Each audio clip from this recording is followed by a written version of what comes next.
खिलाफत दुनिया में सबसे पहले हजरत अबू बकर रज़ियल्लाहु अन्हु को मिली। मतलब पूरा अरब, इस सारे इलाके के हुक्मरान बने। लेकिन जैसे ही अबू बकर रज़ियल्लाहु अन्हु खलीफा बने, वो सारे कबीले जो अब तक मुसलमानों के ताबे थे, उन सारों ने जब देखा कि अल्लाह के रसूल अब नहीं है, तो उन सारों में से बहुत सारे कबीलों ने अबू बकर रज़ियल्लाहु अन्हु की खिलाफत से बगावत का ऐलान कर दिया।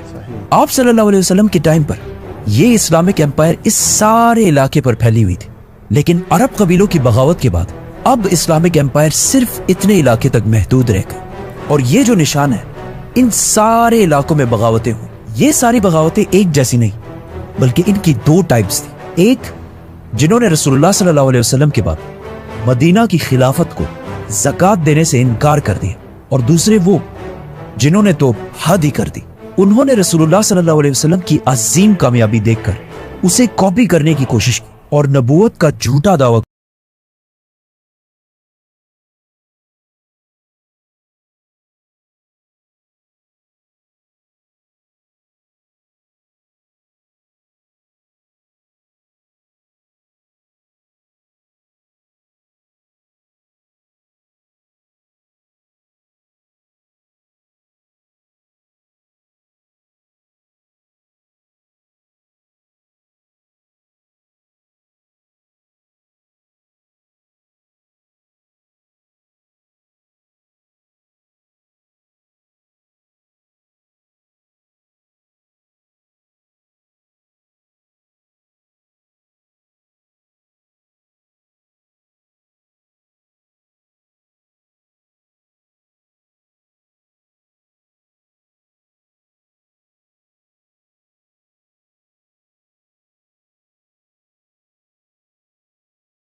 एक साथ जंग करने की प्लानिंग शुरू की।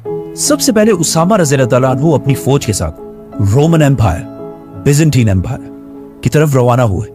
जाने से पहले अबू बकर रज़ियल्लाहु अन्हु ने उन्हें वही इंस्ट्रक्शंस दी जो रसूलुल्लाह सल्लल्लाहु अलैहि वसल्लम जंग से पहले दिया करते थे, कि किसी भी औरत, बच्चे या बूढ़े पर अंडर एनी सर्कमस्टांसेस हाथ नहीं उठाना, और दरख्तों को भी बगैर किसी वजह के नहीं काटना, और इवन जो दूसरे रिलीजन्स के प्रीस्ट्स हैं उन्हें भी कुछ नहीं कहना। मतलब सिर्फ उनसे लड़ना है जो तुमसे लड़े।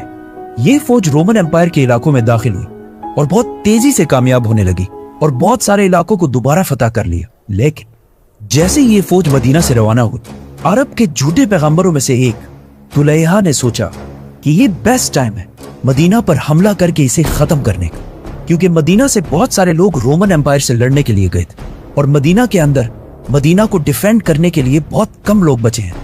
तो तुलैहा अपनी फौज लेकर मदीना की तरफ रवाना हुआ। लेकिन अबू बकर रज़ियल्लाहु अन्हु ने बहुत जल्दी से एक नई फौज बनाई और उन्हें इस झूठे नबी तुलैहा से लड़ने के लिए भेजा। इस फौज ने तुलैहा की फौज को रोक दिया और वो मदीना पर हमला नहीं कर सके। तुलैहा की फौज अपनी जगह छोड़कर पीछे चली गई, लेकिन फिर भी उन्होंने हार नहीं मानी, जिसके कुछ ही दिनों बाद उसामा की फौज रोमन एम्पायर से लड़ने के बाद वापस मदीना पहुंच गई।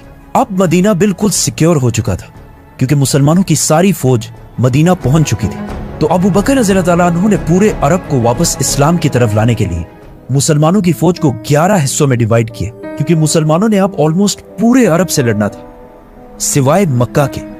मक्का के लोग इससे पहले हमेशा मुसलमानों के सबसे बड़े दुश्मन होते थे, लेकिन उन्होंने इस इतने सख्त टाइम में अबू बकर रज़ियल्लाहु अन्हु की खिलाफत को फुल सपोर्ट किया। अबू बकर रज़ियल्लाहु अन्हु ने मुसलमानों की फौज के 11 डिविजन्स बनाए, जिसमें सबसे बड़ी फौज खालिद बिन वलीद रज़ियल्लाहु अन्हु को दी गई, क्योंकि खालिद बिन वलीद को ज़कात ना देने वाले मालिक बिन नुवैरा और 3 बड़े झूठे पैगंबरों से लड़ना था।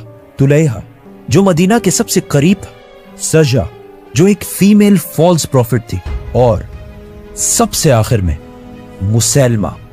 तो इन 11 फौजों में सबसे पहले खालिद बिन वलीद रज़ी अल्लाह तआला अन्हु की फौज रवाना हुई, जिसके बाद अबू जहल के बेटे इक्रिमा रज़ी अल्लाह तआला अन्हु, जो अब मुसलमान हो चुके थे, उन्हें अबू बकर रज़ी अल्लाह तआला अन्हु ने यमामा की तरफ भेजा ताकि वो जाकर मुसैलमा की फौज को आगे बढ़ने से रोक सके, और जिससे खालिद बिन वलीद रज़ी अल्लाह तआला अन्हु को इतना टाइम मिले कि वो बाकी सारे रेबल्स को खत्म करके मुसैलमा की तरफ आए। जाने से पहले अबू बकर रज़ी अल्लाह तआला अन्हु ने इक्रिमा रज़ी अल्लाह तआला अन्हु को क्लियर ऑर्डर्स दे दिए थे कि तुमने सिर्फ मुसैलमा की फौज के सामने पड़ाव डालना है, हमला नहीं करना जब तक खालिद बिन वलीद की फौज ना पहुंच जाए। इसके अलावा बाकी सारी फौजों को यमन, ओमान, बहरीन और नॉर्थ में तबूक की तरफ भेजा गया। इन फौजों का मदीना से रवाना होने से पहले अबू बकर रज़ी अल्लाह तआला अन्हु ने इन सारे बागियों को एक बार फिर वन लास्ट टाइम लेटर्स भेजे कि वो बगावत छोड़कर वापस इस्लाम की तरफ आए, लेकिन कोई रिस्पॉन्स ना आने के बाद अबू बकर रज़ी अल्लाह तआला अन्हु ने इन फौजों को रवाना किया। खालिद बिन वलीद 6000 की फौज लेकर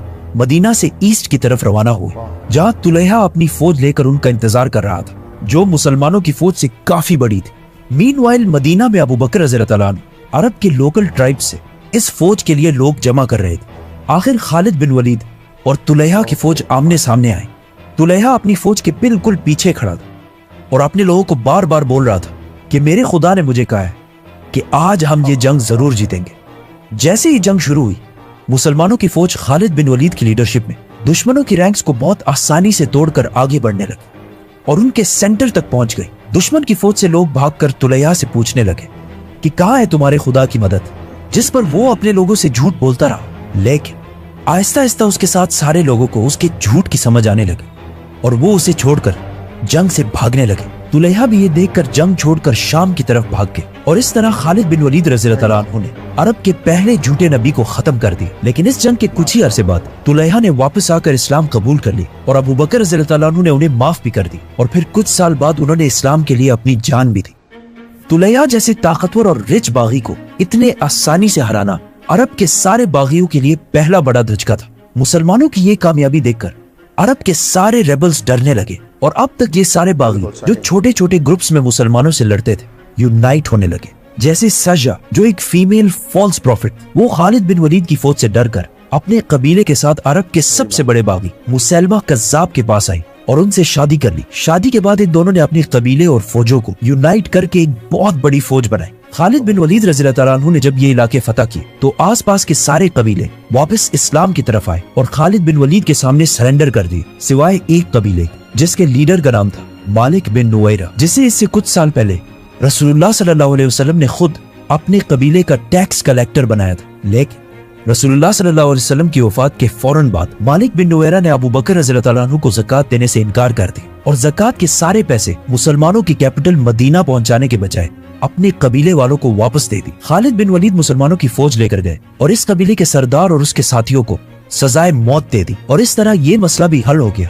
लेकिन मदीना में मुसलमानों के कुछ लीडर्स, स्पेशली उमर रज़ी अल्लाह तआला अन्हु को खालिद बिन वलीद की ये ऑर्डर्स अच्छे नहीं लगे। लेकिन हजरत अबू बकर रज़ी अल्लाह तआला अन्हु ने खालिद बिन वलीद को फुल कॉन्फिडेंस के साथ सपोर्ट किया और उन्हें आगे बढ़ने का हुक्म दिया। इससे पहले अबू बकर रज़ी अल्लाह तआला अन्हु ने मदीना में जब 11 फौजें बनाई थी, उनमें से एक फौज को इक्रिमा बिन अबू जहल की लीडरशिप में मुसैलमा कज़्ज़ाब की तरफ रवाना किया था और उन्हें क्लियर ऑर्डर्स दिए थे कि खालिद बिन वलीद के पहुंचने से पहले मुसैलमा पर हमला नहीं करना। लेकिन इक्रिमा रज़ी अल्लाह तआला अन्हु ने खलीफा के ऑर्डर्स के खिलाफ जाकर मुसैलमा की फौज पर हमला कर दी और बहुत बुरी तरह ये जंग हार गए। मुसैलमा अरब के बागियों में सबसे ताकतवर बागी था। उसने इक्रिमा बिन अबू जहल की फौज को बिल्कुल क्रश कर दिया। जब मदीना में खलीफा अबू बकर रज़ी अल्लाह तआला अन्हु को इसका पता चला, उन्हें बहुत गुस्सा आया और उन्होंने इक्रिमा रज़ी अल्लाह तआला अन्हु को यमामा से ओमान की तरफ रवाना किया और उन 11 फौजों में से एक दूसरी फौज शराबील रज़ी अल्लाह तआला अन्हु की लीडरशिप में मुसैलमा की तरफ भेजा और उन्हें भी वही ऑर्डर्स दिए कि मुसैलमा की फौज पर हमला नहीं करना। लेकिन